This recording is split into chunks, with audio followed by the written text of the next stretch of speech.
2021, in case 150 Maryse Wilmot and José Saint-Ange, case 305 Barry Bastien, case 423 Astrid Jurip, and case 043 Gilles Nagent de l'État. Thank you. And today is Remembrance Day, and at 11 o'clock we will have a minute of silence in honor of all those people that lost their lives during terrible armed conflicts. Can you please call the first witness? Mr. Philippe Boulet.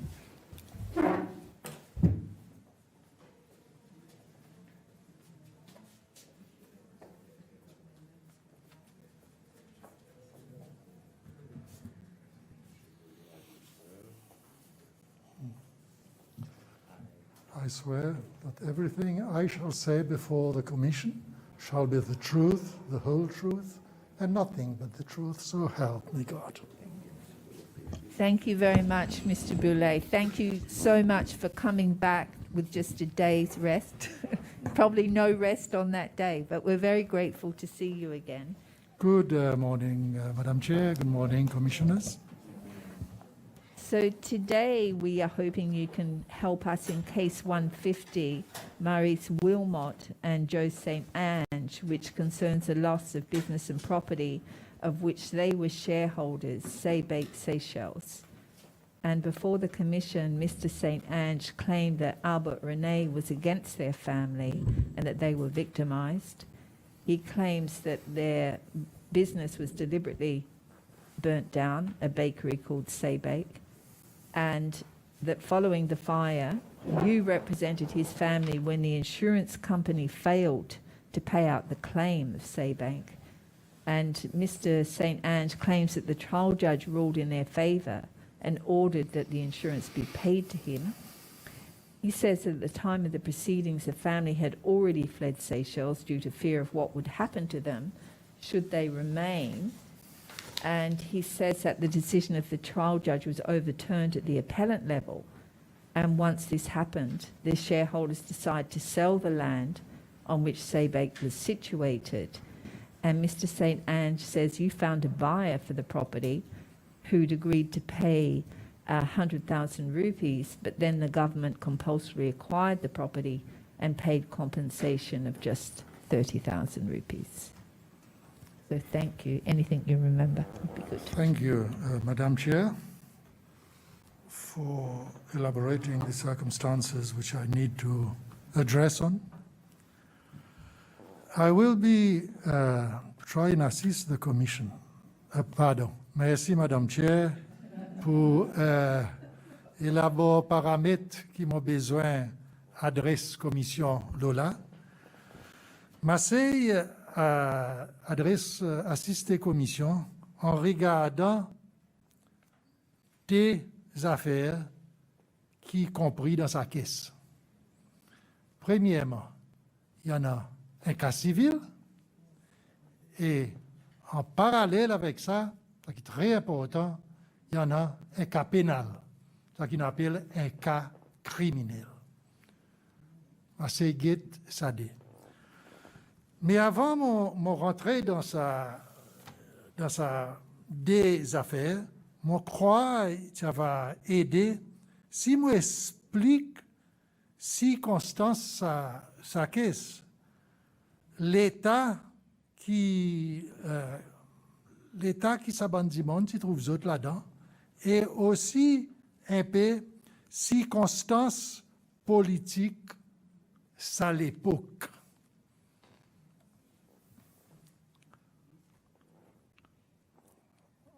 Je crois quelquefois un dimon qui très bien explique le contexte politique pendant que Saybake, c'était un très bon ami qui vient devant la commission, c'est M. Alain Roireau. Là, il raconte ses histoires, quelquefois il pas connaît, directement lié à Saybake ou bien inoublié. Il raconte la commission qu'un jour, il est dans la cour, les mamelles. Et juste pour élaborer un petit peu, M. Alain Roireau dit dans la cour très, très souvent, avec les autres amis, à cause nous tapons en même combat. Mais autres là, pour une raison principale, nous avons besoin garde vigile.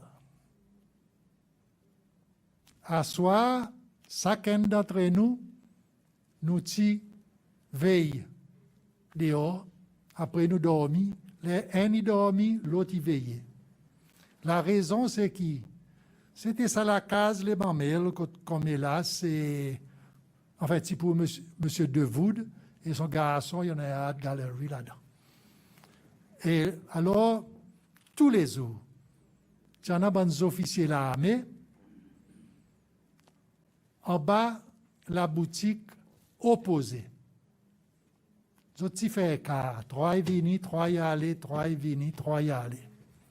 Alors, nous avons besoin, je suis là pour veiller nous avons besoin de faire si qu'ils n'ont pas rentré contre nous à soir pour faire une action quelconque. À cause, de temps en temps, je suis rentré avec Jeep dans l'allée, je suis même tout un lycéen pour faire si qui personne pas pour détecter. Alors, c'était, c'est la boutique, nous appelons ça la boutique Green à l'époque. Et alors, oui, ça qui t'y racontait, c'est ceci. Tu racontais qu'il m'a besoin, qui te paye, m'a besoin dehors. Et pour moi, capable de faire ça, Monsieur Roireau, tu racontais, qui nous avons besoin de faire un decoy. Et moi, tu écoutes lui avec beaucoup d'amusement. Dans ça, à l'époque que nous vivons là-dedans. Il t'y prend l'auto, tu te rappelles ça, tu prends l'auto, il t'y a le Victoria. Et tout de suite, l'armée, tu rentres dans le transport, tu suives lui. Et là, dès l'auto, moi devant, avec l'autre l'auto, on est capable de sauver pour l'aéroport. On s'est servi dès l'auto, et formidable qui tient dans sa bonne mémoire, M. Wao. Alors, nous t'y servi dès l'auto, la raison, c'est qu'il y a un cas du monde qui vient derrière nous, qu'on pèse nous, et l'auto t'a bloqué, moi, je peux aller. Alors, moi, j'arrive à l'aéroport, moi, je fais tout bon démarche, vite, moi, je rentre dans le departure lounge. Et qui m'a dit ça, il connecté avec Sébec, c'est qui m'a appelé à le voir, M. Wilmot. Monsieur lequel, excuse-moi? M. Wilmot, qui a mentionné dans sa gisement, c'était Managing Director et Main Shareholder. Voilà si Constance est il l'Angleterre. On va le voir l'idée fois. Après, il est Bristol, après, il est Jersey. Il est Guernsey, pardon. Juste pour donner des si Constance, voilà ça que je suis déjà fait pour nous le voir, propriétaire. Bon, la raison pour laquelle, moi, ça voir, M. Wilmot est aussi bien intéressant. La Cour, il fait un lord, je demande un stay of execution, l'assurance, après sa gisement contre eux. Et, dès quelque chose, nous pouvons comprendre dès quelque chose. N, tu n'as pas l'argent pour mettre sa garantie. Et aussi, pire encore, tu n'as pas l'argent. Just clarify, sorry, they didn't have money for the guarantee. Who didn't have money? The insurance company? Yes, Or? the judgment debtor. The judgment debt. So they asked for a stay of execution. Did they say because we don't have the money or because we want to No, they appeal it? asked for a stay of execution so that we do not seize them. And as a condition of the stay, the court said, we will grant you a stay. Of course, a stay in this, dans ce cas, c'est a stay pending the determination of the appeal. But there was a condition for them to deposit a guarantee. And this guarantee usually can be in the form of a bank guarantee, cash, or whatever. So when it transpired while waiting for the guarantee, being a small island, and we knew the owners of the company, they didn't have the possibility, the means to put the guarantee, but worse still, we discovered that they would never be able to satisfy, ils ne sont jamais capables de payer sa gisement à cause de pas de payer zot reinsurer. Alors, nous présents, nous payons, bien sûr, gouvernement, ça à l'époque, par exemple, dans gisement, ça peut commencer mail là-dedans. Mais à cause du gouvernement, ça peut mail là-dedans, pareil, dans gisement, c'est que le gouvernement a décidé d'abolir toute l'assurance privée. Et madame, tu arrives, c'est celle qui travaille pour une assurance, l'Angleterre, on oublie son nom, quelquefois madame se rappelle, pour lui set up the Mrs. Renee, thank you, Mr. Green, yeah, had been brought over from England. She had already started procedures, incorporation of SACOS. So government was directly concerned in taking over all the portfolio. Anyhow, so I went to see, moi j'allais voir M. Wilmot pour nous discuter tout ça là. Qu'est-ce que nous pouvons faire, nous pas pour payer. En effet, nous approchons reinsurers pour guetter si vrai ces histoires. Et nous avons découvert, oui, nous pas payer. Mais reinsurers, tu mentionnais que si nous payons reinsurance, ça dette. Des autres pour une cause honorable, payent sa gisement. I'm sorry, I'm just confused. So who didn't pay? Are you saying that the insurance policy wasn't paid? No, No. the reinsurance. GIC had to reinsure because it was far too big. Okay, so can we just go back because I really Sure, didn't get we'll it. go in So English, it will be clearer. yes, sorry, my apologies. I've got that. I mean, I don't understand why the insurance company didn't have the money. Who didn't pay the insurance? That's what I. The insurance, I said, they would not be able to pay because they had not paid their reinsurer. And when you say they had, who were they? Always. The government? No, always the GIC, the GIC. judgment debtor. Ah, The case was against the insurance company. okay.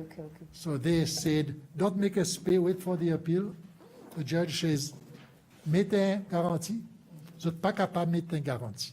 Et c'est là, it is then, when they cannot put the guarantee, we realize also, if they cannot put a guarantee, they will not be able to pay the debt. So we inquire, why is an insurance company not be able to put guarantee? Then we find out that when I say they, well, I'll say the GIC. The insurance, I call it the insurance company, had not paid their reinsurer in the UK. They had not paid. So the reinsurer in the UK, they have to pay them and then they pay the insurance. Yeah, they've No? got to, it's a policy. They've got Yeah. to keep the policy alive Okay, for so- whenever there is a big debt.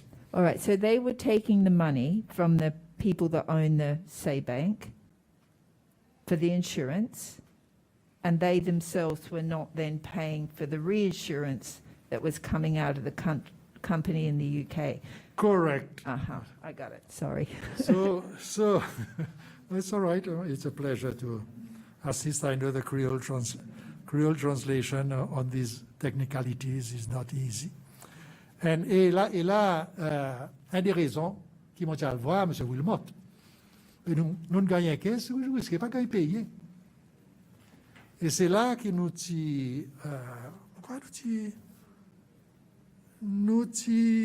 engagé un avocat d'Angleterre, je me rappelle bien, pour contacter Reinsurance Company.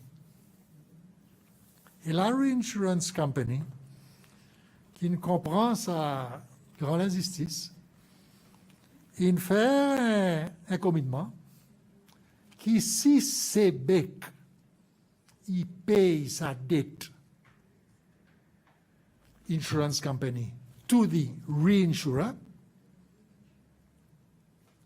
reinsurer a donné GIC l'argent pour payer ses becs. Mais bien si ces becs, tu n'as pas l'argent, tout quelque chose est brûlé, alors tu en as un agrément qui, zot pour prendre, zot pour déduire, zot dettes qui GIC doit zot pour déduire ça dans sa somme qu'ils ont pour payer. Là, il montrait que nous-mêmes, nous, qui avons déjà avancé pour nous payer. C'est ça l'état terrible qui était dans sa situation.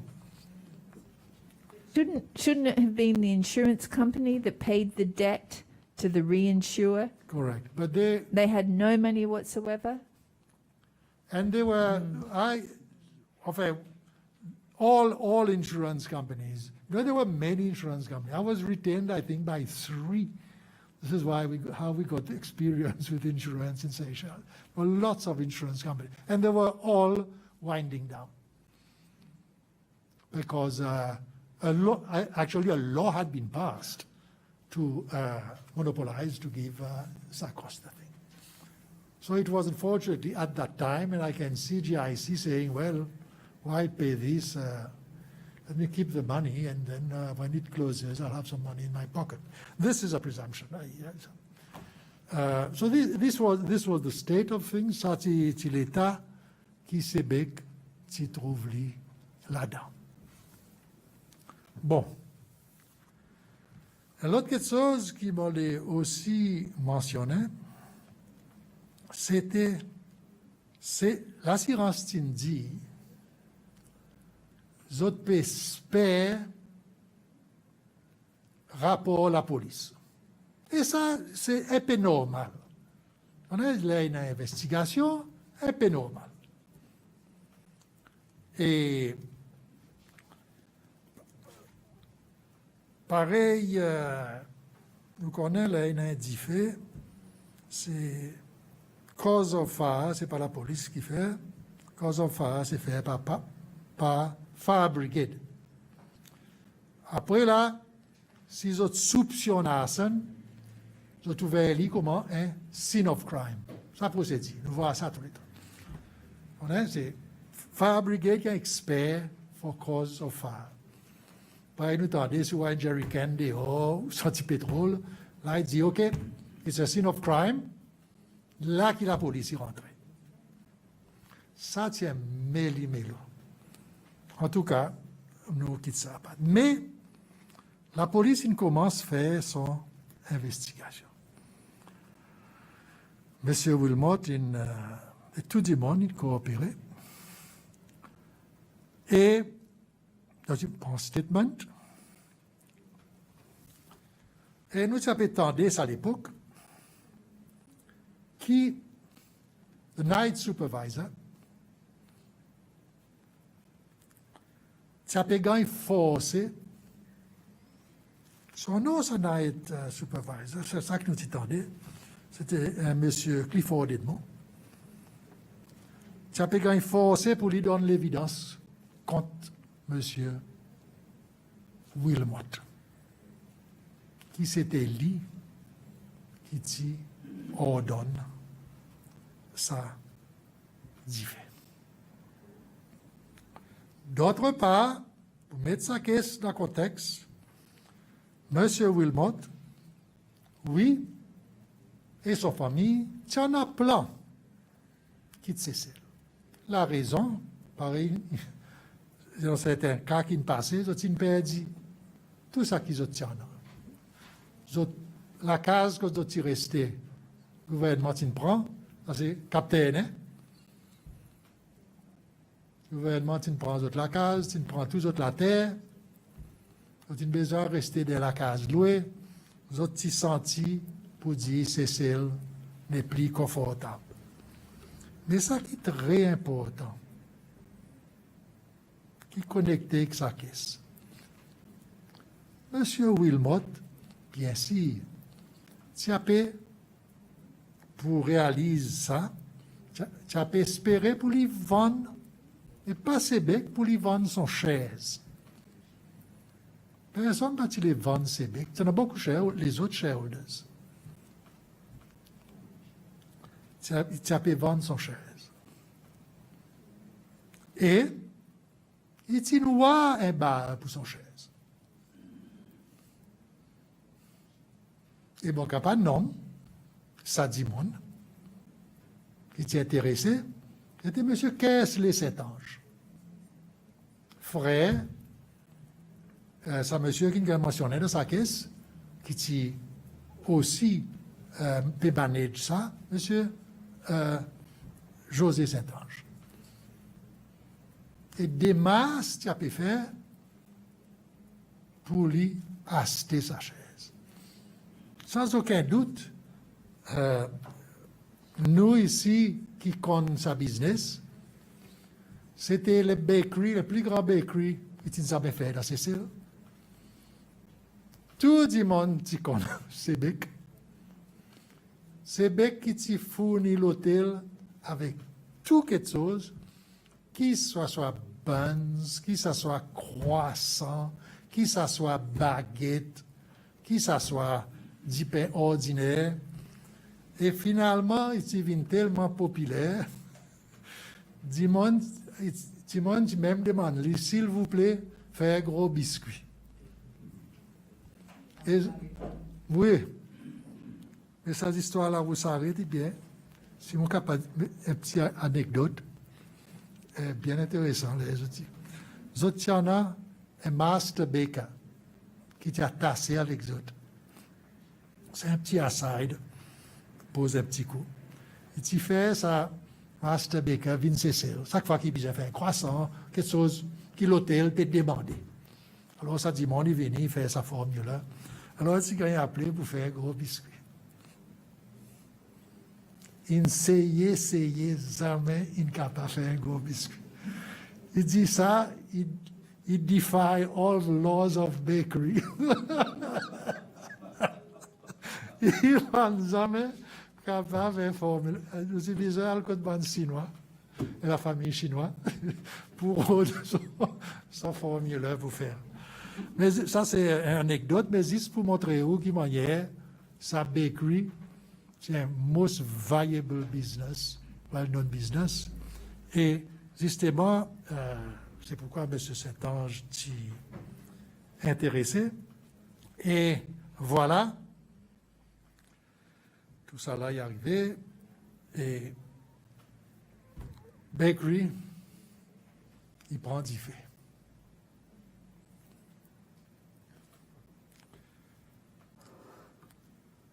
Ça qui, là, nous rentrons dans sa caisse civile. Pour rentrer dans sa caisse civile, en premier, mais mon les partage avec commission de quelque chose qui a aidé à comprendre ça, gisement, la cour d'appel. Ça aussi, c'est ça qui m'a capable d'écrire comme un background information. 5. Voilà témoignage, Monsieur Saint-Ange. Enfin, c'est pas une petite élaboration, c'était l'évidence qui s'y donne la police. Mais qui plus tard, bien sûr, nous sommes d'accord qui a servi comment sont l'évidence. Nous n'avons pas lu ça ensemble, parce que ça c'est background, tout ça qui peut passer plus tard. My wife answered a telephone call at our house from Mr. Kristen, our niece, who lives at Les Mamelles Bridge area. She said she could see a red glow in the sky in the area of Shell Plastic -Sebec. I will pause there. This area was the industrial area of the time. If those who were here, there was British Motors, there was Sebec, there was Shell Plastic, there was I think, another one, so it was a bit that. So it was area of Shell Plastic, Sebec. This call was approximately 9:45 on Sunday, 19th December. My wife then asked me what to do. I asked her to telephone 2281-881 and 2, the number which are connected to the production area and store. These numbers were engaged, and I then asked her to ring my office number 21345, which rang, then went to the engaged sound. As we were entertaining friends to dinner and drinks, my wife and daughter and my son-in-law decided to go to Sebec. I stayed with the guests and 2 sleeping children of Mr. Ale Ernestine, who went to Sebec also. I then received a call from my wife, who was very distressed, stating that the factory was in total flames from back to front, and that I should come to her sister's place as soon as I could. I asked Mr. and Mrs. Philip George, who were the guests then, to excuse me, but they understood the situation. We together waited for Mrs. Ernestine to return to my house and called her and collect her children, so they could not leave the children there. I then locked up my house and went to my wife's sister's house at Les Mamelles, opposite the bridge shop.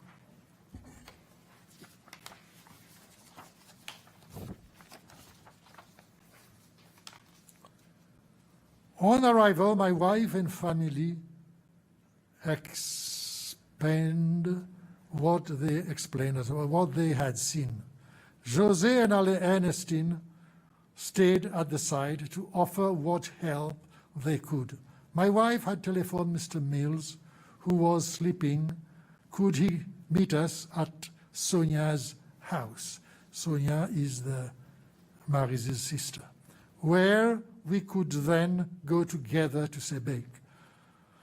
On his arrival at Sonia's place, we sent for the shift supervisor, by which time José and Alan had arrived at Sonia's house. I asked them to please go and find Clifford Victor. They did not know at what address he was staying. They knew the other shift supervisor would know, so some 10 to 15 minutes later, both supervisors arrived in the Les Mamelles house. Clifford Victor stated he and all the shift left the factory at approximately 9:30. Mr. Mills, myself, and family returned to Sebek to see the fire. After a visit to the fire with Mr. Mills, I broke down and was taken back to Mr. Mills' car, which was parked in the front of yes, that's another factory there to Mr. Hetherington, Say Still, and he drove us back to Mamel Sonia's, where we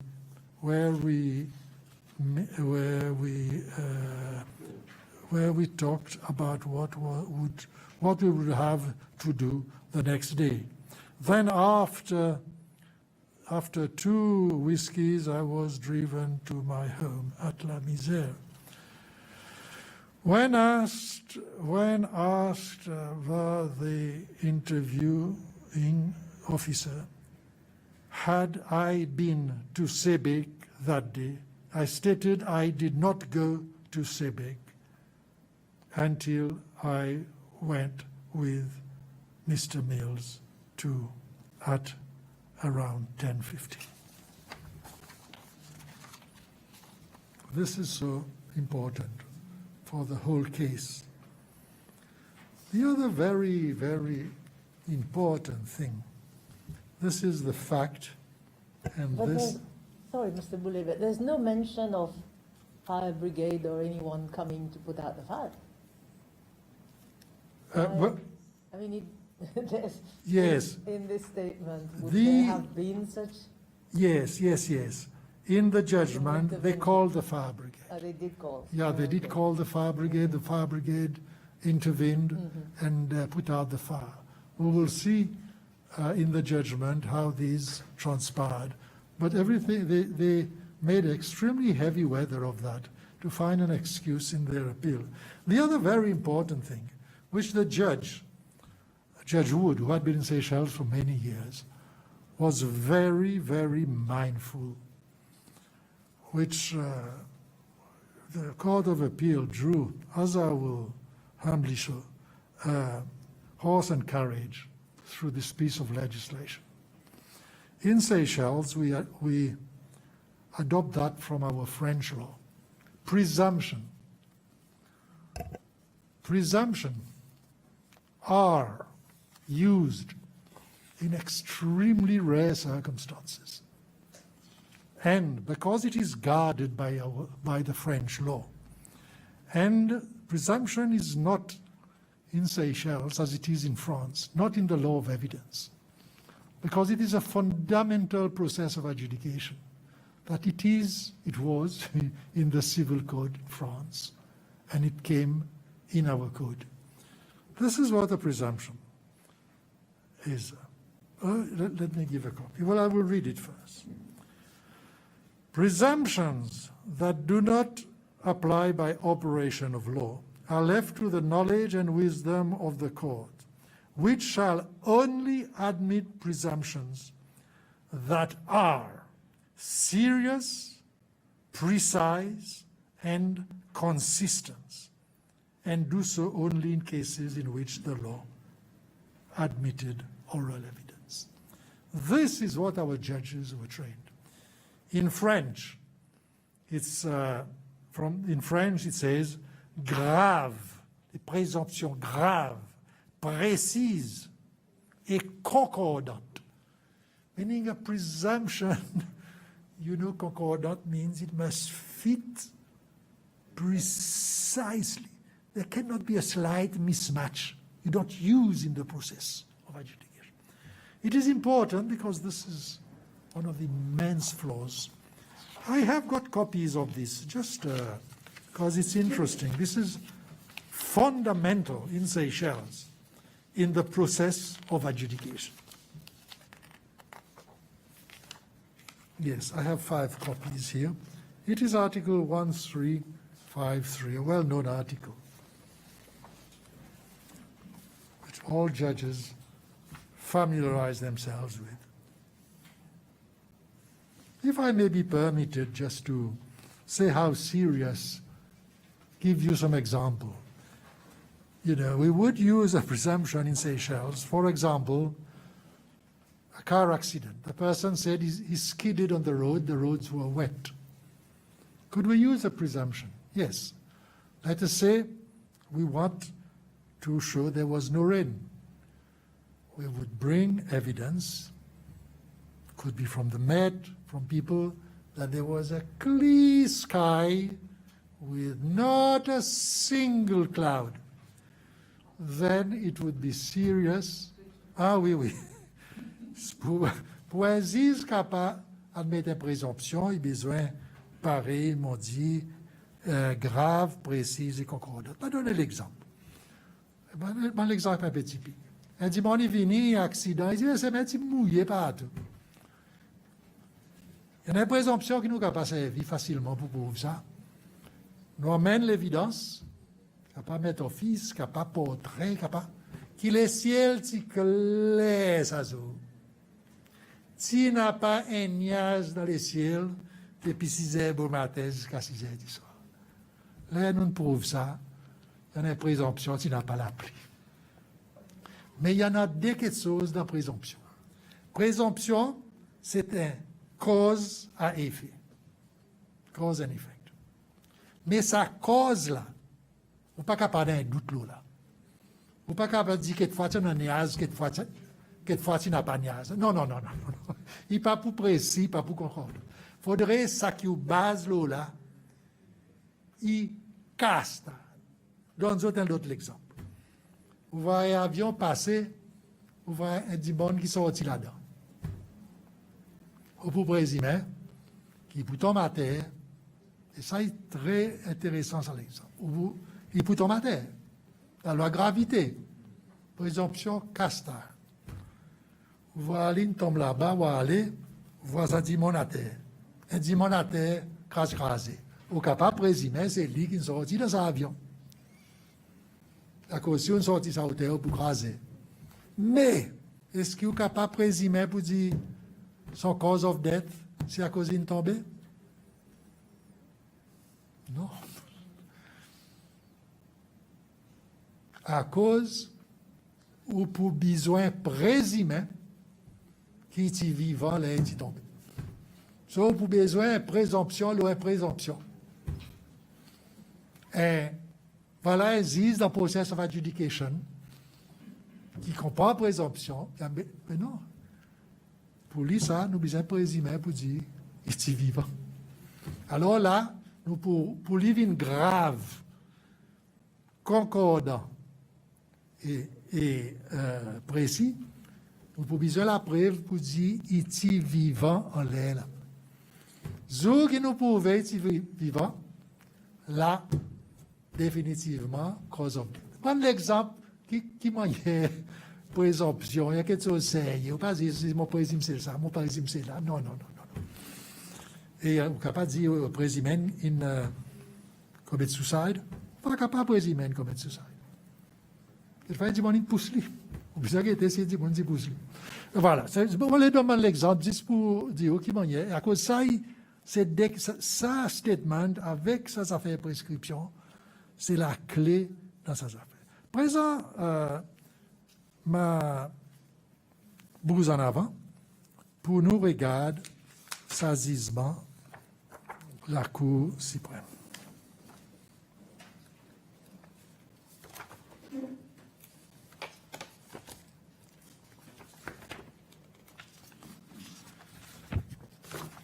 Cinq copies pour monsieur et madame les commissionnaires.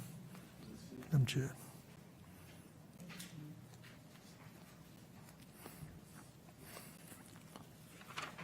Voilà. Premier, bandisement court, il faut aimer, si mon capable, aimer de lire ensemble. Premier, en l'air, c'est un ruling. Et bien important, ça ruling. À cause dans sa ruling, General Insurance Company, GIC, il dit, nous besoin le temps, la police pas encore faire son enquête. OK. Ils m'ont dit normal que l'assurance pousse faire l'enquête. La loi nous lit ça. C'est simple. In this case, there was a contract of insurance between the parties whereby the plaintiff was indemnified for loss against fire and consequential loss in the total amount of 5,292,000 rupees by the defendant. On December 19, 1982, the bakery of the plaintiff was completely destroyed by fire. The defendant has failed to indemnify the plaintiff for his loss, and a plaint was filed in this court on March 17, 1983.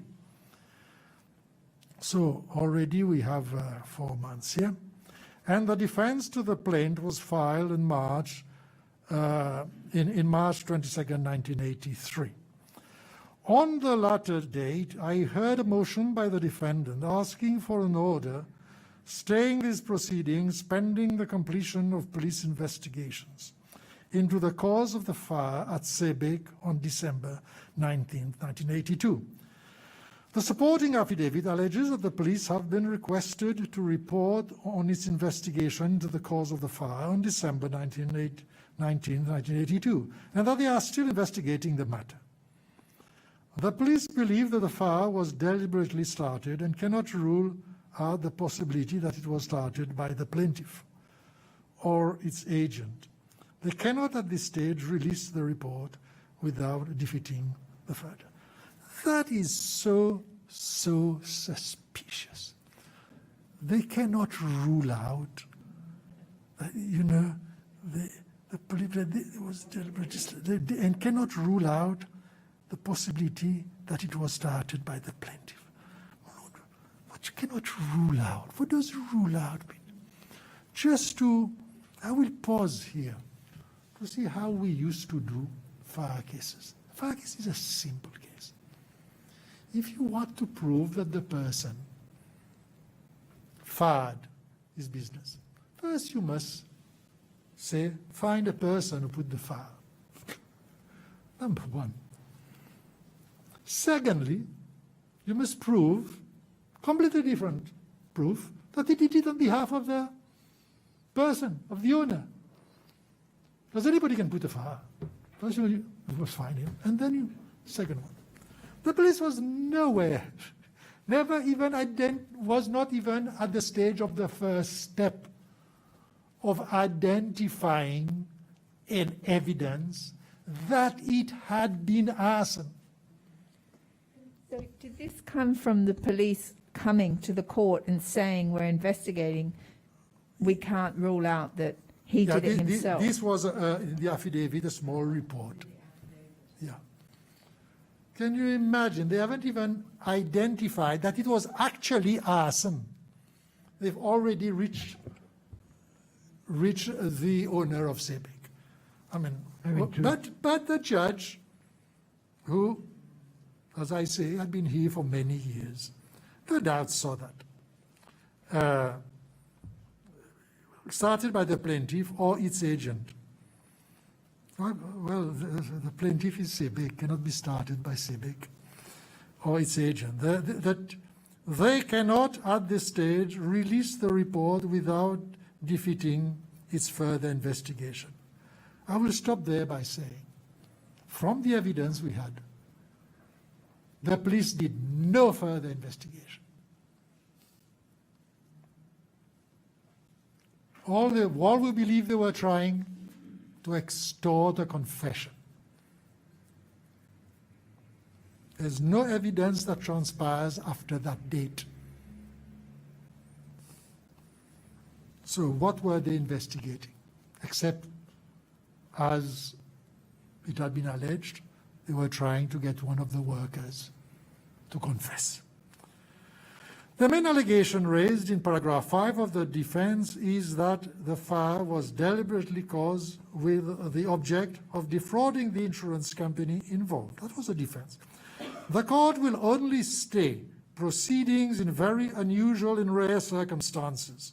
The court has an inherent jurisdiction to stay all proceedings before it, which are not obviously frivolous or vexatious, or an abuse of the process. It is also recognized that where an injury amounts to an infringement of the civil right of an individual and at the same time to a felony, the right of redress by action is suspended until the party inflicting the injury has been prosecuted and public justice vindicated. Whereas is alleged here in the defense, the defendant alleged that the plaintiff's claim is vitiated by the plaintiff's own felony, the defendant must be allowed to take full advantage of his defense, of the rule that no man can be allowed to have recourse to the court to claim a benefit from his own crime. Arson is a felony punishable by life imprisonment under the Penal Code. I am accordingly of the opinion that these proceedings should be stayed pending the outcome of the police investigation. There are, however, the plaintiff's interests also to consider. This action cannot be stayed indefinitely, and if the plaintiff is eventually successful in this action, he must receive full interest at the current bank rate to compensate for the delay. I will stay proceedings in this case until July 31st, 1983, by which time I would hope that the Commissioner of Police can expedite the result of the investigation, or alternatively to such earlier date as the report. So, my Lord, the judge bent backward to say, yes, serious crime, let us give the police time. And as I say, from what we saw in statements, we do not believe the police needed any time. They went no further. They remained in the same position, could never know whether in fact somebody said the fire. Never mind who said it, or he was an agent of CEPIC. So there was fairness in that case.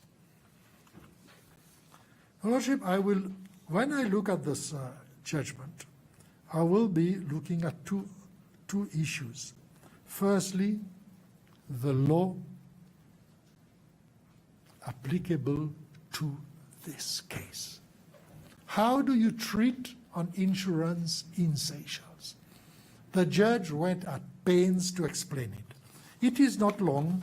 I will skip quotations and go to the Lordship. It is admitted by the defendant. Oh, maybe I will explain one thing, Your Lordship. In fire insurance and other insurance, fire insurance is dealt with completely different from any other insurance. The reason is this. If you take fire, let us take fire, burglary, accident.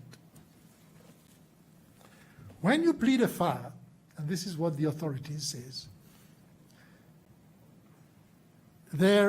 all you have to do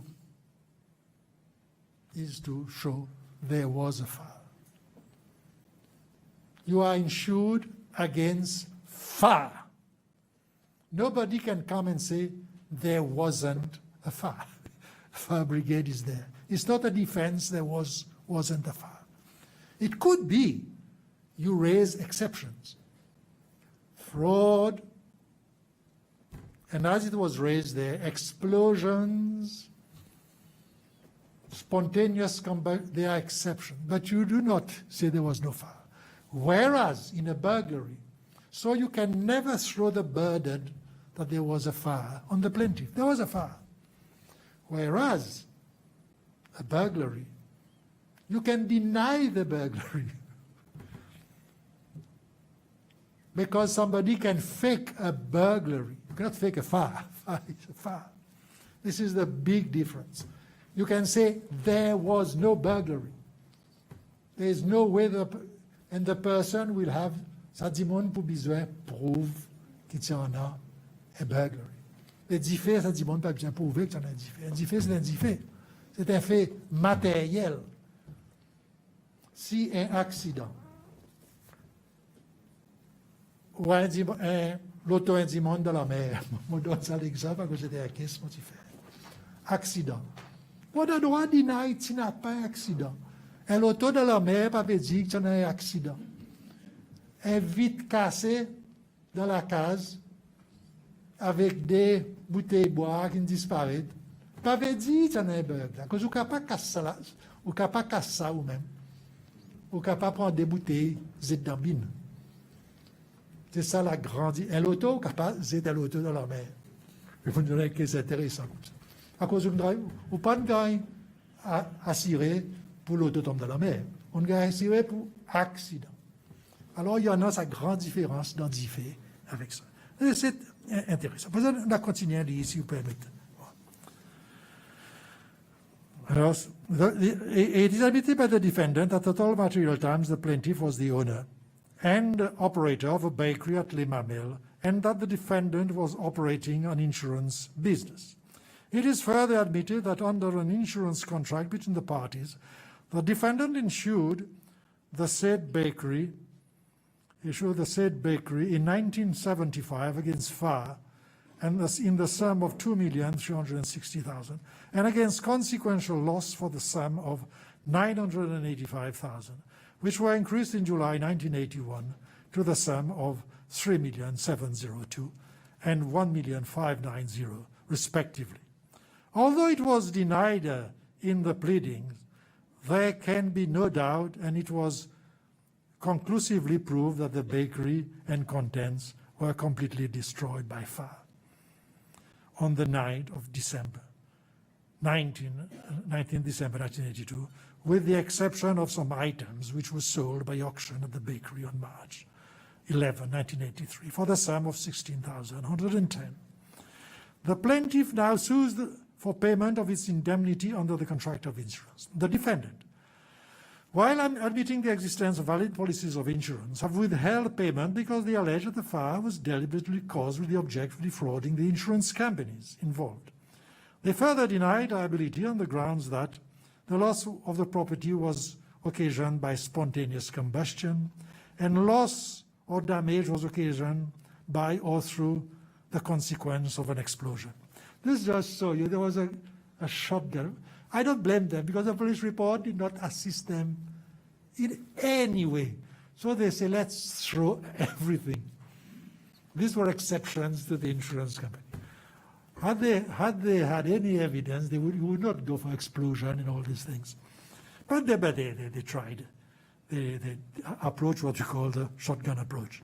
If the defendant is liable, then they have pleaded that the plaintiff failed to minimize their loss and that their claim is grossly exaggerated. They also plead that it is open to them to exercise their option to reinstate or replace the property damaged or destroyed instead of paying the amount of loss or damage. The first matter to be dealt with is liability, and the question which arises is upon whom does the burden of proof lie? This is so crucial when we will read the appeal. Counsel for both parties agree that the law applicable in Seychelles is to be found in the case of Marc Zidon versus Provincial Insurance Company, LC, they quote the number dated July 1980, in which Sauzier, as it then was stated, under new Article 1964 of the Civil Code of Seychelles, it is provided that contracts of insurance shall be governed by special legislation, and that in the absence of such legislation, the rules relating to marine insurance shall apply. This is so important. When we will read the Court of Appeal judgment, it will be something so foreign. No special legislation has been enacted with regard to insurance generally or motor vehicle insurance except in relation to third-party risks. Marine insurance has not been legislated for specifically. By virtue of the provisions of Article 190 of the Commercial Code of Seychelles, it is English law which applies mutatis mutandis to marine insurance, and by virtue of Article 164 of the Civil Code of Seychelles, it is those English law rules relating to marine insurance which apply to motor vehicle insurance, and to any kind of insurance except the present provision of Chapter 62. Your Lordship, this is a statement of our law on insurance. I pause there to show that this was never alluded to by the Court of Appeal.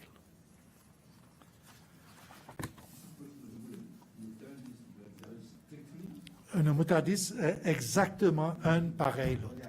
Yeah. So this applies mutatis mutandis to this case as it does to this one. You apply the same principles. Subject to any rules of English law of marine insurance, it will be the contract of insurance itself which will have the force of law as between the parties.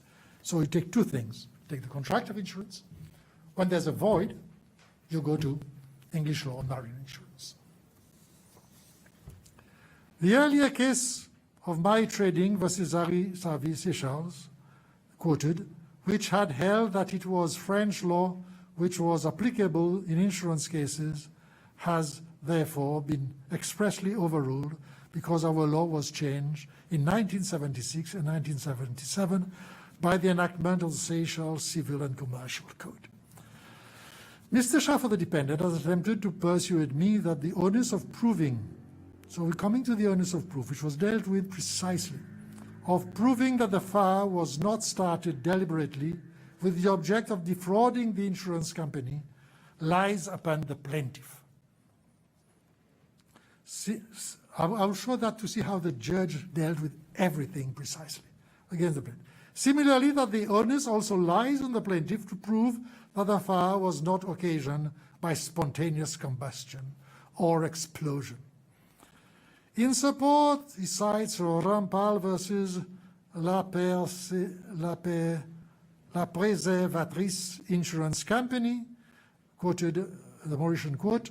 In this case, a motor vehicle was completely destroyed by fire and the insurance company withheld payment of damage under the policy covering the vehicle on suspicion that such fire was not accidental in character. It was held that it was for the insured to prove that the destruction had been accidental. Yes, it was an accident. That. So fire doesn't prove an accident. This is a completely different policy. Does not prove accident. In support of this, the Mauritian court cited French jurisprudence, which in view of the Marc Didon case and our civil commercial code would not now be safe to follow. The insurance was different, and of course the law applicable was different. Slattery and Mann's 1962 One All England report, page 525, was an insurance claim in respect of a ship totally lost by reason of fire, in which the defendants submitted that the burden of proof lay upon the plaintiff to prove that the vessel was not lost by its own deliberate act. There we're going to marine insurance and we're going to fire. Simon J.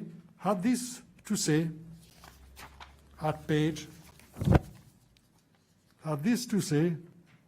2526. The point which I have to decide depends on whether the principles enunciated in the case to which I have referred put the onus on the plaintiff, while the claim under the policy is for loss by fire, which is identical to the policy, or loss by fire, to exclude a fire caused by his own act. The point, as far as I know, has never been decided, and Council has been unable in their researches to find any case bearing directly on this point. In my judgment, the onus of proof in cases such as the one before me is different from the onus of proof in the perils of the sea. Yes, completely different, because it's fire. Sorry, I go on. The risk of fire insured against is quite obviously not confined to an accidental fire. It is fire insurance. If the ship had been set alight by some mischievous person without the plaintiff's connivance, there should be no doubt that the plaintiff would be entitled to recover, say Beck. Of course, the plaintiff cannot recover if if he was the person who fired the sheep or was a party to the sheep being fired. This result, however, does not depart on the construction of the word fire in the policy, but on the well-known principle of insurance law that no man can recover for a loss which he himself has deliberately and fraudulently caused.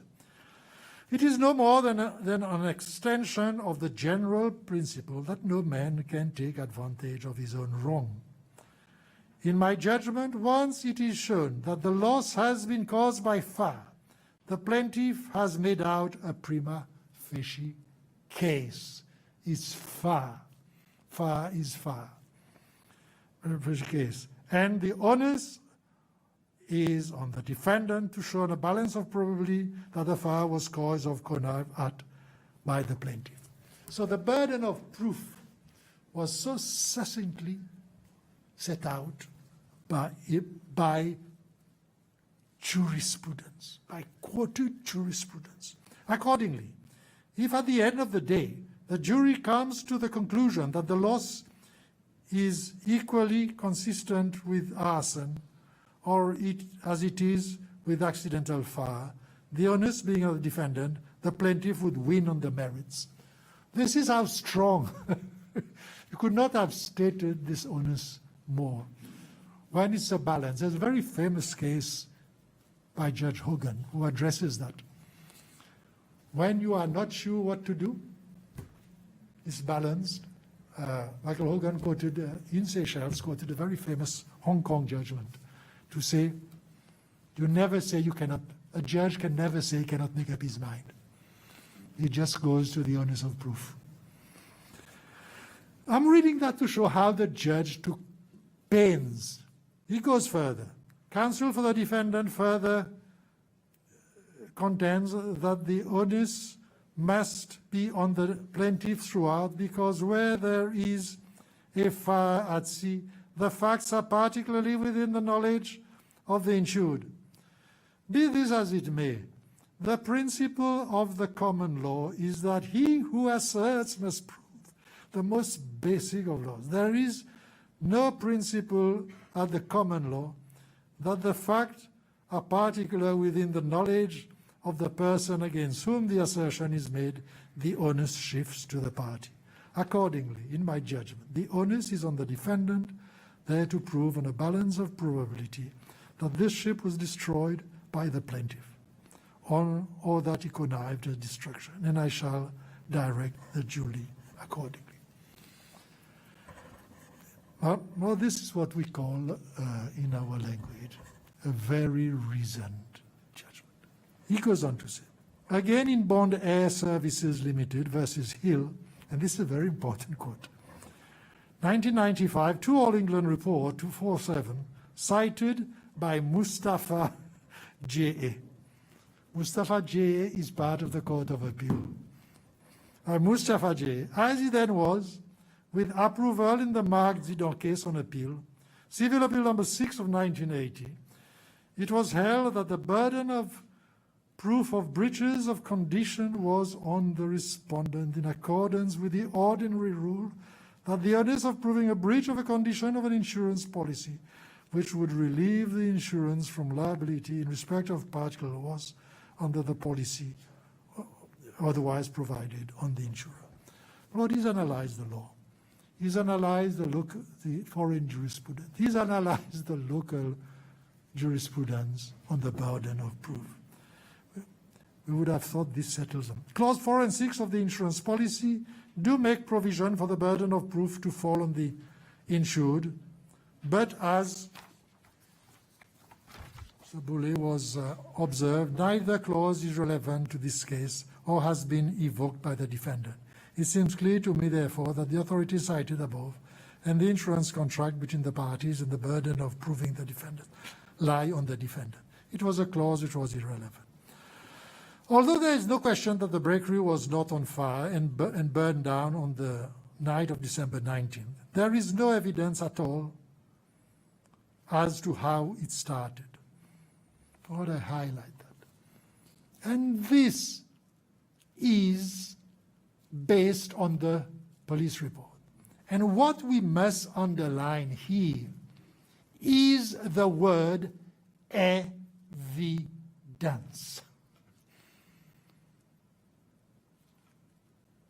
There was no evidence at all.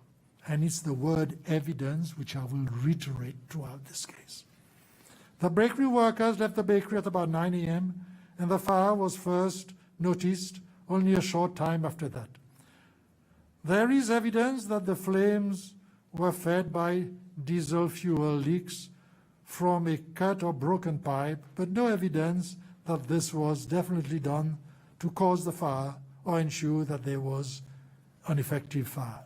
There was no evidence. The judge is very mindful of what is evidence.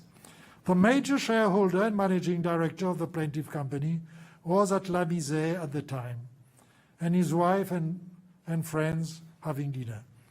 There is evidence that he had spoken on leaving Seychelles before the fire, but there is also evidence that he was extremely upset when he realized that the bakery had been destroyed by fire. The defense also tried to make something out of the fact that the defendant company had drafted cancellation notes of all plaintiffs' insurance policies with effect from January 31st, 2083.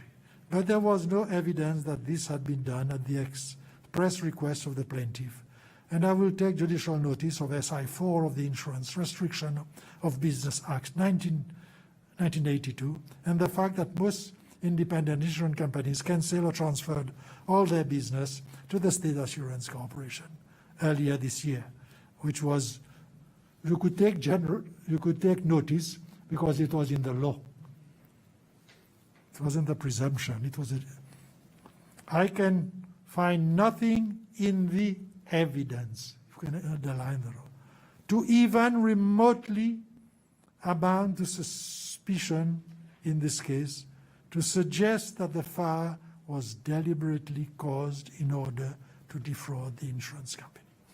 It may have been maliciously started by some unknown person.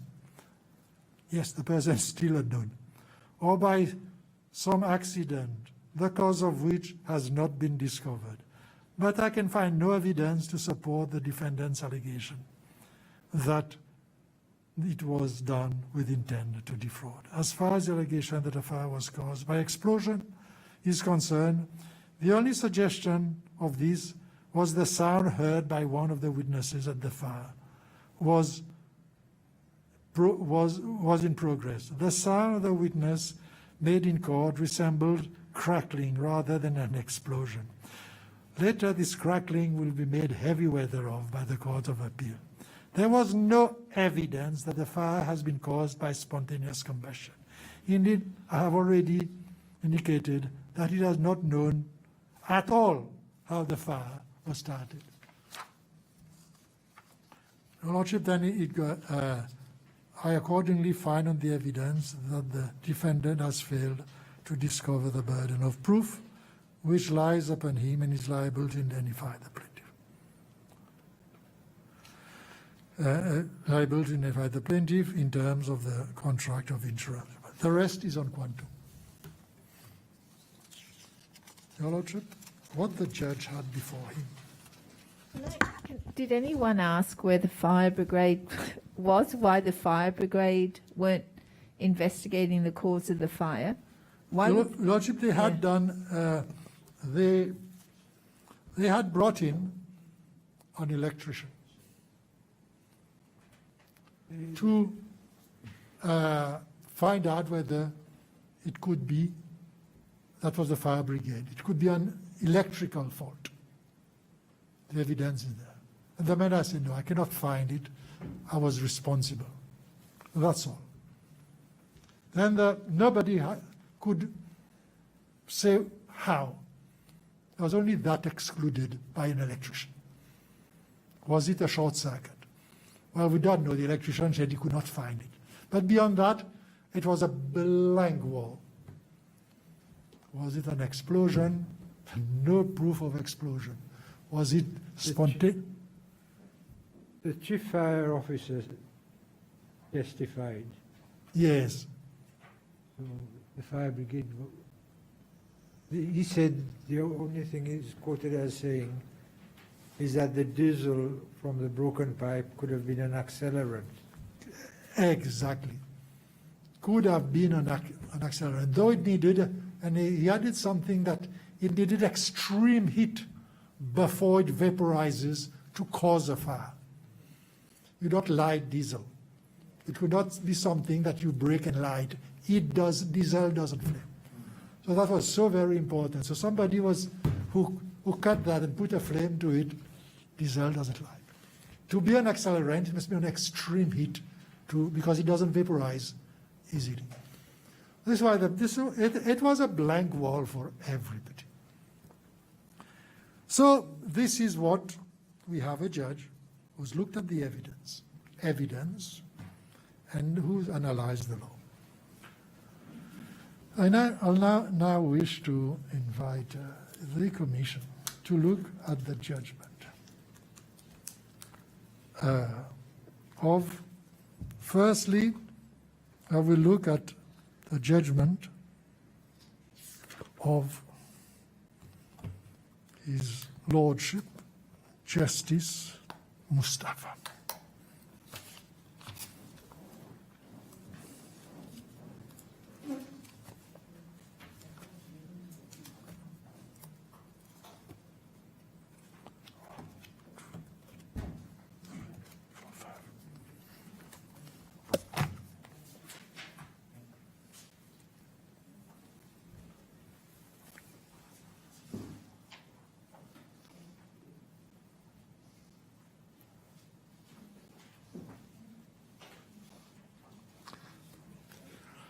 Before we go to this judgment, I will say one thing.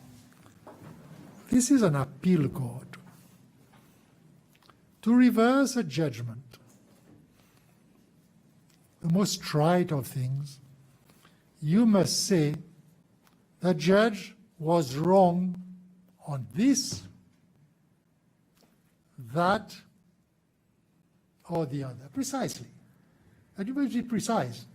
You must say, oh, on the law, he applied the wrong law. On the evidence, usually, I just mentioned, on the evidence, to reverse a case, there are certain appellate principles on the evidence. Usually, you must show that in arriving at a conclusion, he failed to take into account a material piece of evidence.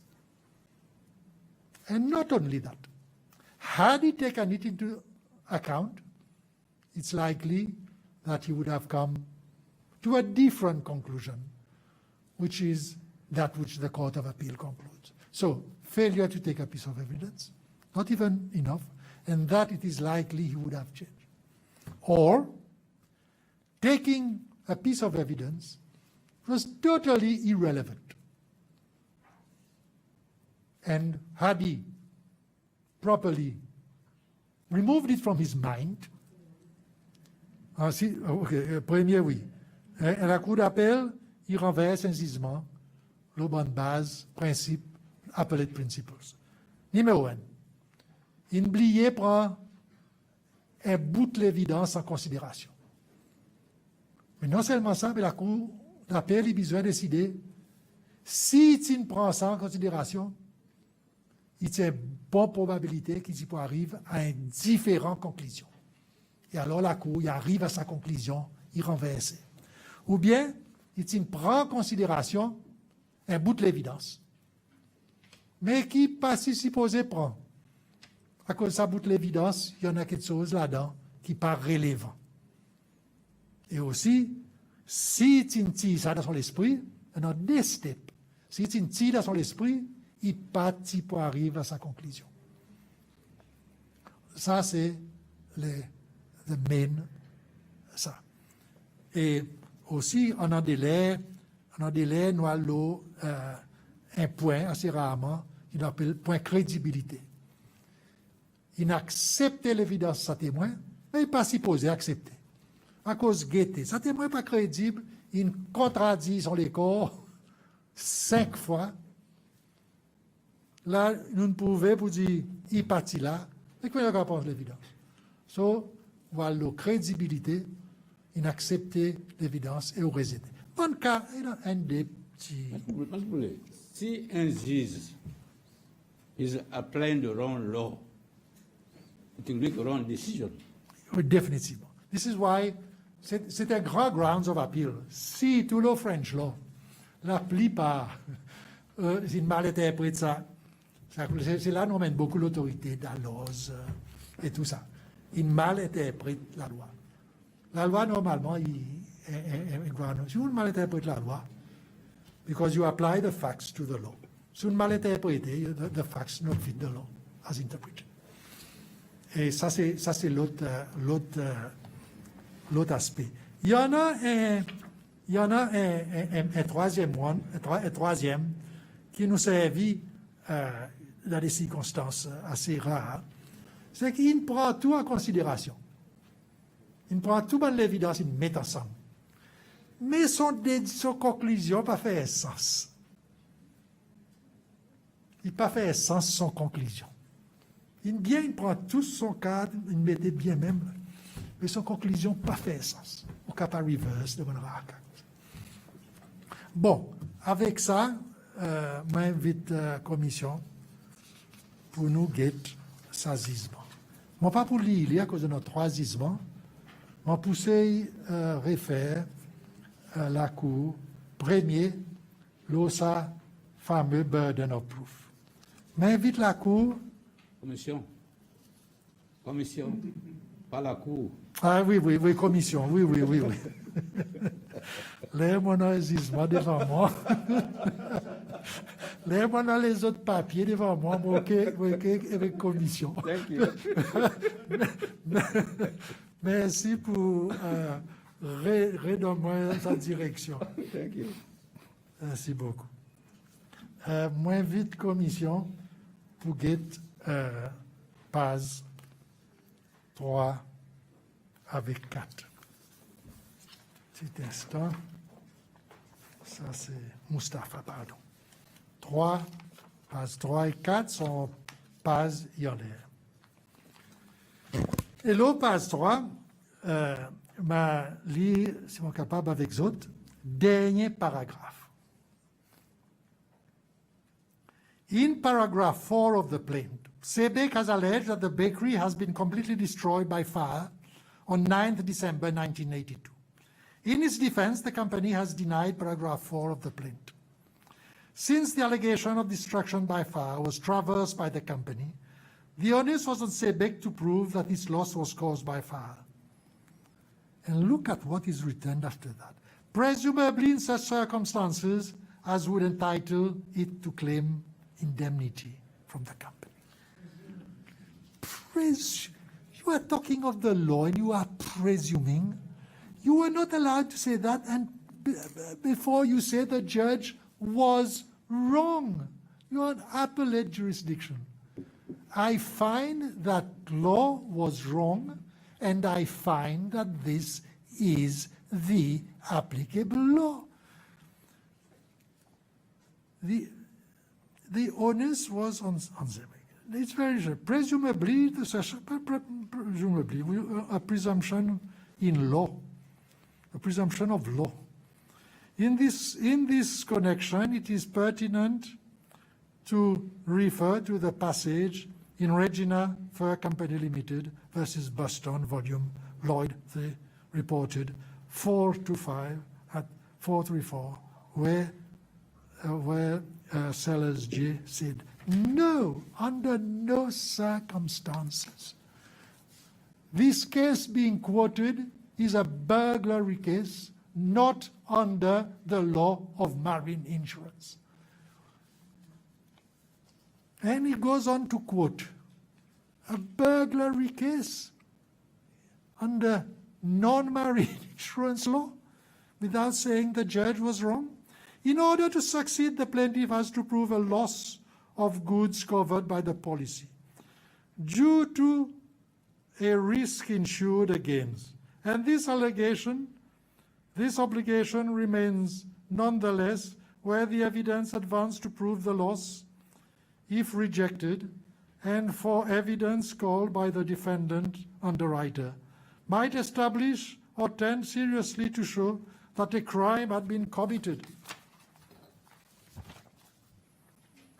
by the defendant if the defense evidence of the witnesses and the effect of all the documents leaves the court in doubt of the question whether or not there was a fortuitous loss.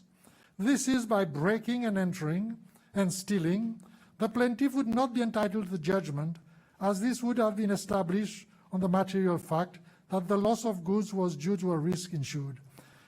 This I conceive to be effect. Rightly so. The judge was accurate on the law of burglary. The onus is on you because burglary has been denied. And if they're not sure, what has this got to do with Sebek fire under the law of insurance? First of all, as I said, it is a process of appellate adjudication and basic respect for the court below. You do not reverse a judge unless you say you show. It's a respect for counsel. Counsel must know, must learn from judgments. Judge was wrong because of this. Therefore, we do this. You don't just throw something in the air. So this was a very sad error. Then I will look further on the burden of proof, 8 and 9.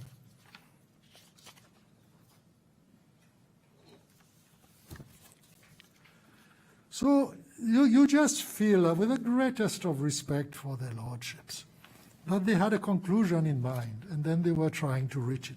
Listen to paragraph 8, last paragraph. I do not think it is possible in practice to lay down broad general principles covering standard of proof in every possible type of civil case. What does that mean? Who are you trying to confuse? What has that got to do with the appeal? We have a civil case of fire under the marine insurance. We are nobody asking you to set a burden of proof. This is with greatest respect, so wishy-washy. We had a judge saying in another judgment that the judge was trying to noyer le poisson. This he was trying to noyer a whole shoal. Then, Ce poisson est déjà dans l'eau. tout à fait. So there are degrees of probabilities depending on the subject matter. But what's that? We don't want to hear that. We know what the subject matter is, and we know what the degree is. This is not an appeal judgment. It is just writing a thesis on what he believes to be, with the greatest of respect which we lawyers must have for judges. The abstract code of law, the civil action, a judge does not deal with an abstract code of law as such, but relates to standard, to the facts and evidence before him, and acts on what is usually called a balance of probability, usually called. An allegation in a civil action involving fraud or arson will have to be proved with a degree of probability by the party alleging. As to the burden of proof, the matter has to be looked at as a whole. What? Burden of proof has got nothing to do with the matter. The burden of proof is a situation of law, which the judge has settled. Look at the matter as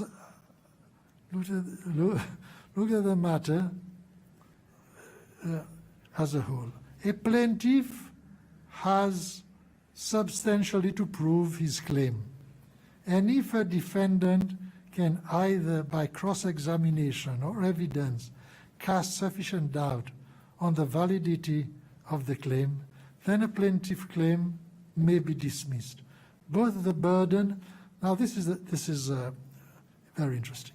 Both the burden and the standard of proof are closely related and at various stages merge into each other. What does that mean? The burden of proof and the standard of proof are completely different. If one was to take an exam on the burden of proof and the standard of proof, they're completely different. Again, saying things without ever referring to the judgment of the Supreme Court, which is on appeal. I think this says enough on the burden of proof. Evidence. Now I wish to look at his dealing with the evidence, 8 and 9, sorry. Yes, evidence of Mr. Wilmot. It's at page 7.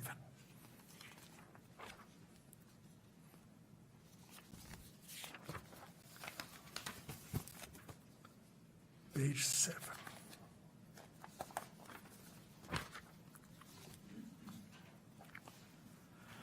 Top of the page.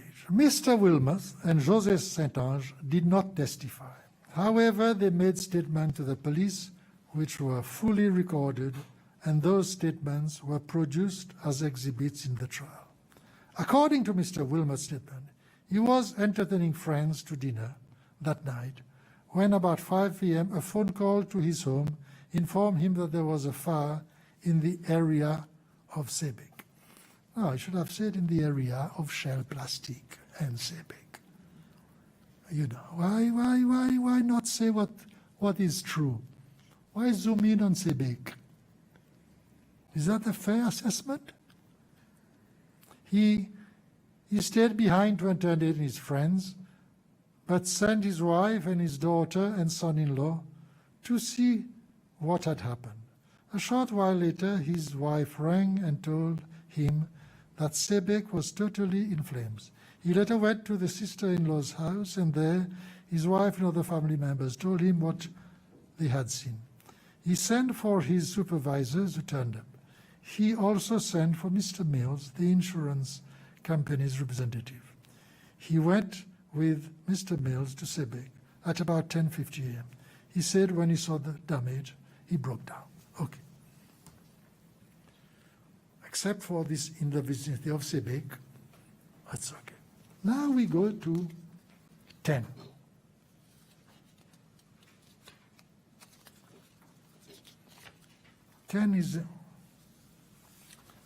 I wish to say one thing here.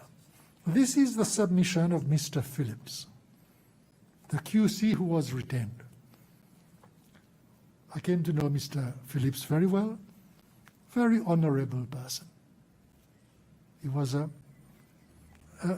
friend with ethics and professionalism. And I can say, what is put in his mouth there, I'm sure he would be happy if he's still with us, that I corrected, or if he is not, wherever he is, he will be happy to say that I've known him, and Mr. Phillips would never say such a thing. But I will read it to see what was put in his mouth. Mr. Phillips put his case to this. Nobody knew how the fire was caused. Sure. This was the inevitable. At 9:50 p.m., everything was in order, and there was no sign of any fire. At 9:15, flames were seen bellowing out of the part of the building where the oven were. After a noise like a crack was heard. At about 9:50 p.m., the building was engulfed in flames. Yes, this is the evidence. Such flames shooting up 100 to 150 feet in the air. The fire started with sudden abruptness. It was intense and spread rapidly. Yes, this was a fire brigade. It was fed by diesel oil flowing through a pipe leading to an oil tank. The gate to the building was closed. Now, this is what I do not think Mr. Phillips said. The court wanted to build an argument for them to latch on. Nobody was seen in that area, and the malicious intruder could be ruled out. It is a malicious intruder. I don't think. It was a barrister. An intruder could be ruled out. What's the malicious? Where is it coming? You know, an intruder could be ruled out. If you don't know who the person could possibly be, how could you rule out a malicious or unmalicious? And people climb fences anyway. Huh? People can climb fences anyway. Yes, yes. There was No, a no, fence but around. yeah, he said he could be ruled out. But I take offense at this stage. Well, malicious. It's the word malicious, which is Well, it doesn't make sense. If you rule out somebody, then you find out. It's very How can you rule subjective. out a malicious intruder? It is so senseless. And Mr. Phillips would not have said that. Could be wrong. Now, a watchman in nearby premises saw nobody, nor did the cruising police car at 9 p.m. So, there was nobody. As far as the evidence, there was nobody in the vicinity. That leaves with only one possibility, that somebody had deliberately started it. But what does it mean? There was no intruder. What a contradiction. Probably, now, this is where I come to the presumption. So we presume that somebody had deliberately started it. We presume he had done it by igniting the fire with some sort of device. We presume the device. As the witness saw a sound of crack, we presume that the crack came from a device. Treble presumption. Double presumption is not allowed. You're not allowed to have a presumption or a presumption. We have in one sentence three presumptions. The presumption that somebody had deliberately started the fire, a presumption that they ignited the fire, a presumption that there was some sort of device, and a presumption that the device made a crack. Oh, this, I mean, I'm sure Mr. Phillips will be happy that I take that out of his mouth. But that I take the next one out of his mouth will be happy. Somebody who did so must have acted for sebek. This is a fourth. We've had three presumptions. Throw in a fourth one. We presume that the presumed person who presumably lit the fire presumably acted for sebek. Then the next one is, we must crown this one. He could not, he must have acted for, because he could not have acted for the insurance company. What does that mean? This is why I want to salvage the reputation of my good friend, Mr. Phillips. Mr. Phillips could not have said that. I knew him. He was a QC, a nice man who argued intelligently. Mr. Phillips would have said, somebody must have acted because it's reasonable. He could not have acted for sebek. You know, that is the only probable and proper inference.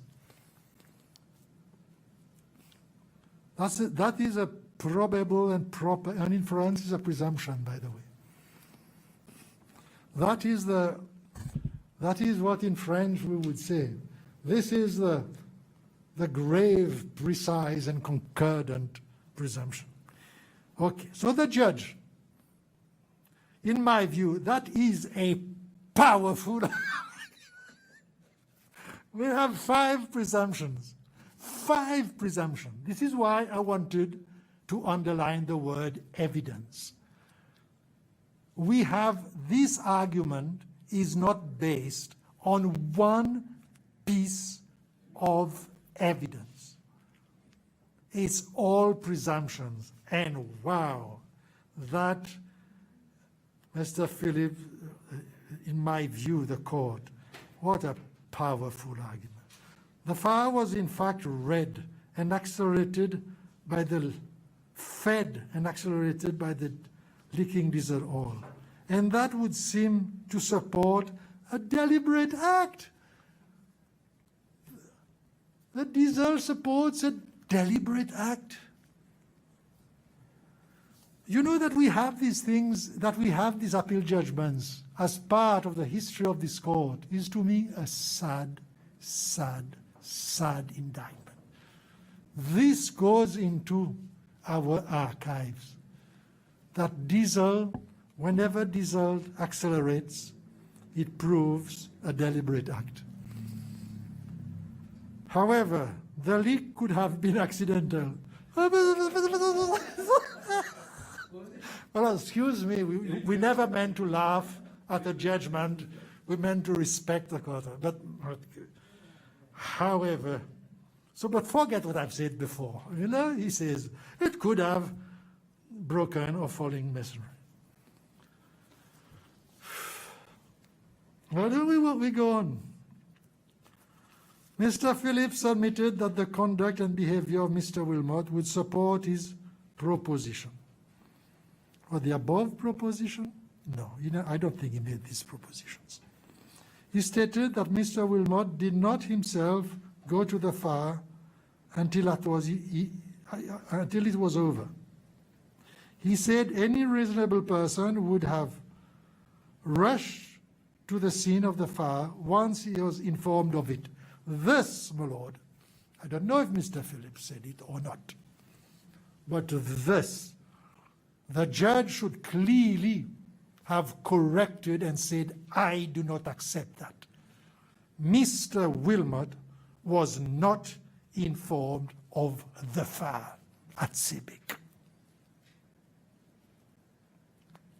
The judge never corrected that. He swallowed this argument. He was not informed of the fire. A reasonable man would have rushed to the scene. There was nothing to prevent Mr. Wilmot going here. But let us be consistent. If there is any presumption that is precise, and because the presumption is also the law of cause and effect, which is concordant. If Mr. Wilmot, who we must credit him with intelligence, he had set up one of the best bakeries in Seychelles, the most successful bakery. If he had set the fire, would he not have feigned surprise? Please. As soon as he would have heard the fire, he would have jumped in the air, taken his car. This is what a presumption of human nature would have been. The fact he did not go there shows nothing.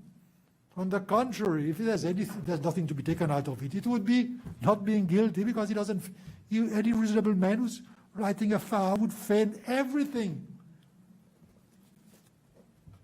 We've seen enough films about that. Would fake it all the way. There was nothing to prevent him. No, because he never, again, as I say, this statement is wrong. His reaction would suggest that Mr. Wilmot was not taken by surprise at the news. No, he was, again, I repeat, he was never told of the fire. And not taken by surprise is, in the law of cause and effect of intelligent people, would never have done that if he was guilty. He would have shown surprise.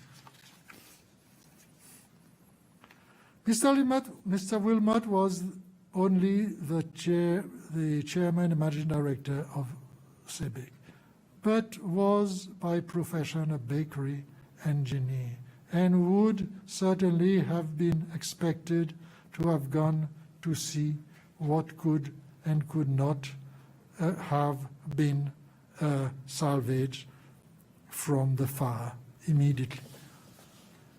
But he went there immediately when he knew it was Sebek. He broke down. As if he never went there. Mr. Wilmot did not attend the trial. The company, right from the first statement of defense filed, had alleged fraud on the part of Sebek. In the context of such an allegation, why did Mr. Wilmot, wife or son-in-law, who together control or comprise the total management of Sebek, not give evidence and answer questions? A short while before the fire, Mr. Wilmot had indicated he was leaving Seychelles. And in March, he and his wife and son-in-law immigrated to Australia. What was the relevance? What, my Lord, mentioning things without stating the relevance in the context of such an allegation. He did not come, of course. Everybody knew he would never come back. I could hardly go to England to meet him. He will come back when they're trying to frame him. When I get to the criminal case, I have more to say on that. But of course, there would be, if they've set fire to that he will come back to Seychelles. In the context of the time, it was the most normal thing for him to do in those days. Then we have the next piece. We are still on, 10, a contract. Now this, I wish to point out, I'm going to read from third paragraph, a contract of insurance. I am on page 11. A contract of insurance is one that requires the utmost good faith.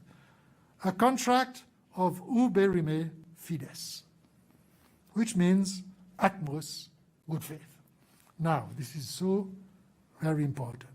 One party had alleged fraud to the fire, and one would have expected the principal officer and shareholder to attend court, to answer all relevant questions, and to face cross-examination, to show his innocence of such a charge. How can a court of appeal want somebody to show his innocence? What does it mean? This judgment is written with great respect, without rhyme or reason. He is meant to come back to prove his innocence. And of course, we have here, it does not matter if no particular name was mentioned specifically. Sebek was a limited company and can only act by its agent. The allegation was clearly specific. Specific what? Allegation was specific. The allegation never mentioned a person. The allegation was arson by Sebek. What was specific about that? The most general allegation. If they had said, if there was some evidence that somebody had put the fire, acted on behalf of Sebek, there was something to refute. But I wish to go back to the word uberrime fides. This with great respect, it's quoted totally out of contract. The uberrime fides principle stops with the application for insurance. It's a principle to all contracts, but specifically for insurance. When you make a declaration, oui, ça mot uberrime fides, c'est un mot qui applique pour tout contrat ou besoin asile en bonne foi. Mais il gagne son importance dans la loi à travers bonne l'année, spécifiquement pour contrat d'assurance. Et ça y applique simplement dans où application l'assurance, dans où bonne déclaration qu'il vous fait. Il faut faire sa déclaration in utmost good faith. Ça veut dire que, par exemple, un petit exemple, vous prenez une maladie, vous prenez l'assurance maladie. Vous supposez, dit là-dedans, on déjà gagné stroke, on déjà fait qui, bon. C'est ça qui, grâce à l'application, vous faites une déclaration, ou pas une déclaration, something, qui vous expectez déclarer, là, ça contrat, il est capable d'annuler on the basis of Uberi Befides.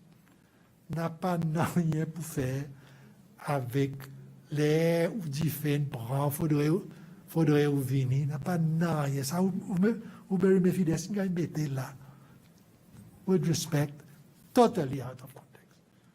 Uberi Befides, en principe, application, déclaration. Beaucoup plus tard, au capable de gagner, c'est l'assurance cancellée. Vous faites application, vous allez à l'hôpital, si on a guetté, no, we deny the claim because for fraud. It was on the principle of Uberi Befides. So, il envoie ça là. Enfin, il envoie beaucoup de choses avec nous. And I would like now, 10-11, juste pour montrer tout ça là. À cause il y a beaucoup de gisements, je ne suis pas capable de passer partout, parce que, par il nous dit, bon, salient errors. Oui. Oh, I see. Mais il y en a, I see, parce que femme n'est capable de revenir. Moi, je vais aller sa conclusion. Conclusion, après qu'il dit tout ça là, nous avons son conclusion, page 13. Après, qui y dit, non, rien qui s'agisse, il fait mal. Il passe la loi bonzise. Voilà ce qu'il y en a pour dire. Page 11, deuxième paragraphe. In my view, the trial judge clearly misappreciated the evidence adduced at the trial when he found there was not the slightest suspicion that the fire was deliberately caused. Misappreciated the evidence. What evidence have they brought out? They brought out only presumptions. What evidence did he misappropriate?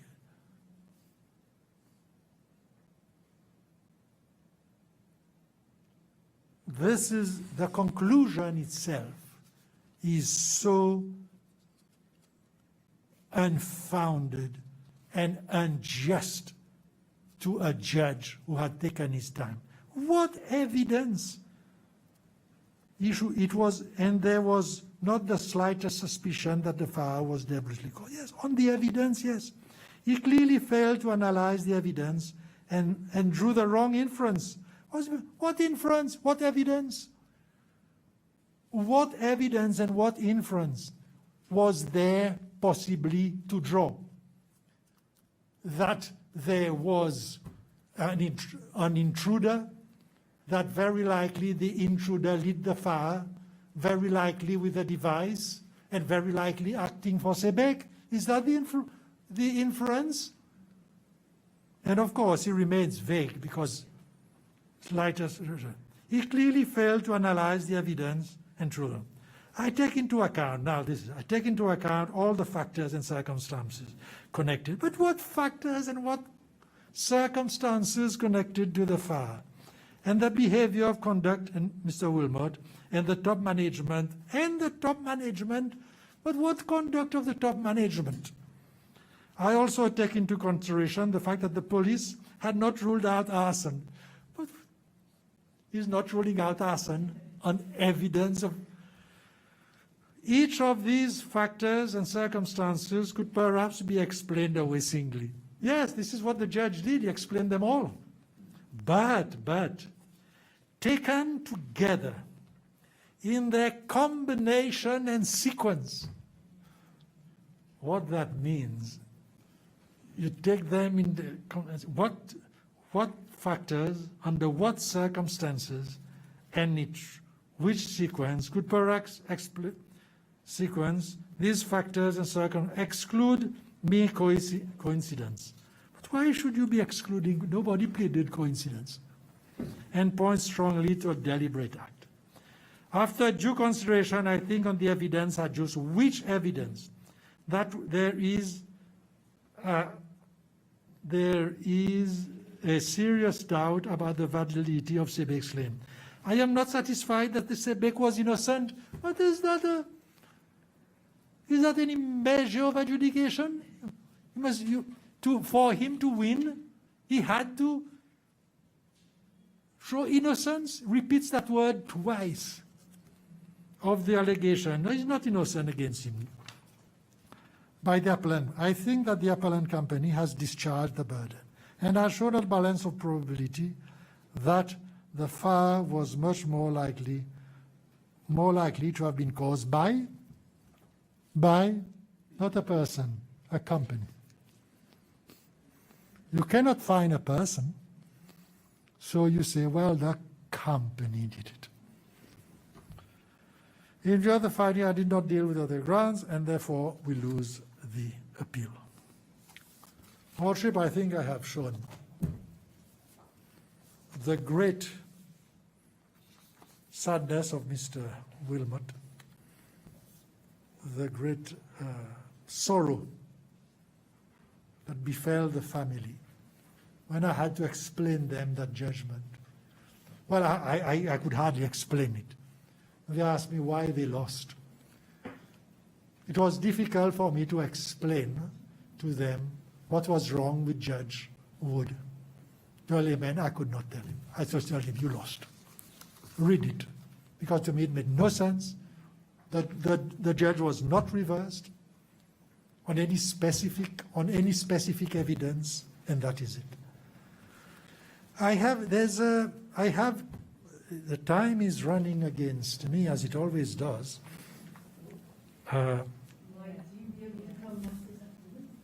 We do have a vacancy at 3, if that would suit you. You know, these cases have saddened me over many years, and for these people who are traumatized by that, I will do everything I can to assist so that they too feel vindicated. Just to situate, I've got 2 other judgments, but I'll be extremely short. And then I want to address the criminal investigation. It is really important. And to say that investigation is not closed. Investigation is not prescribed, and there are very serious pointers. So does that mean you've agreed? Sorry? Does that mean you've agreed to come at 3 o'clock? Lordship, yes. Great. If I can. Because it sounds fascinating. I mean, it's fascinating already, but to have you, and I appreciate for these people all of these years. I mean, when they present this, and they did give us the some of the materials and everything, but I mean, I think it gives us a broader understanding of many more things than just their circumstances, which I think is very useful for us. So if you would agree, that's great. Yes, Thank you very I'll be much. back at 3. Thank you for the opportunity given up to now. Much appreciated. I have your ears. We're going to, Michael wants to wait until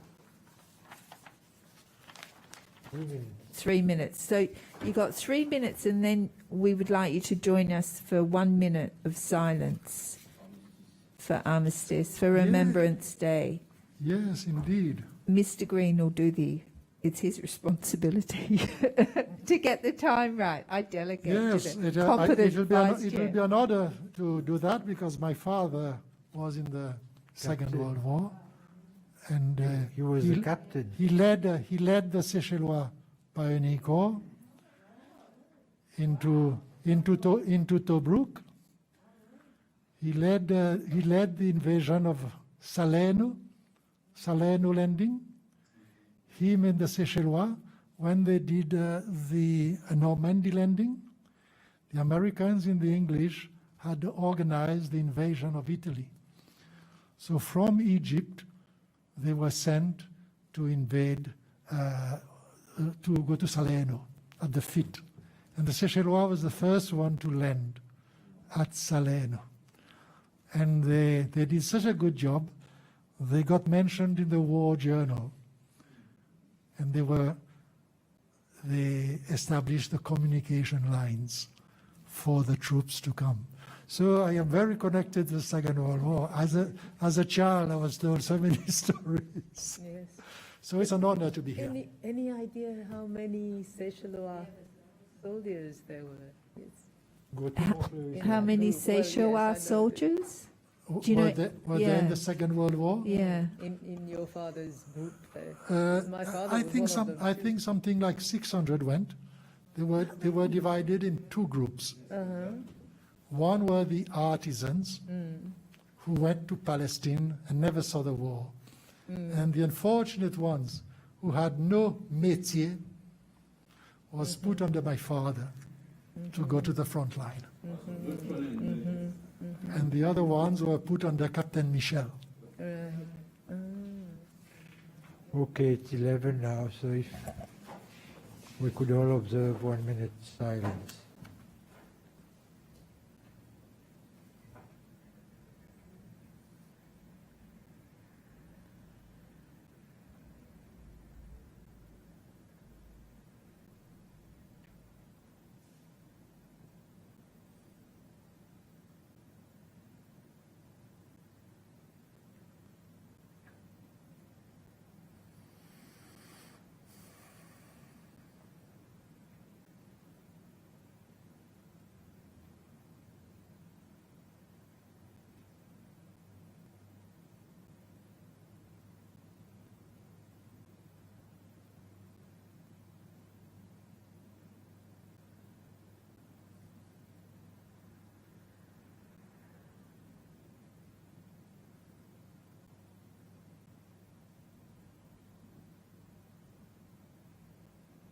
Thank you. Thank you very much. Thank you. Well, it was an honor for us to have you here, given the role that your father played. So it was very appropriate. It was So- also my honor to be in the company Yeah. of the Commission on that very Yeah. momentous hour, Yeah. So minute.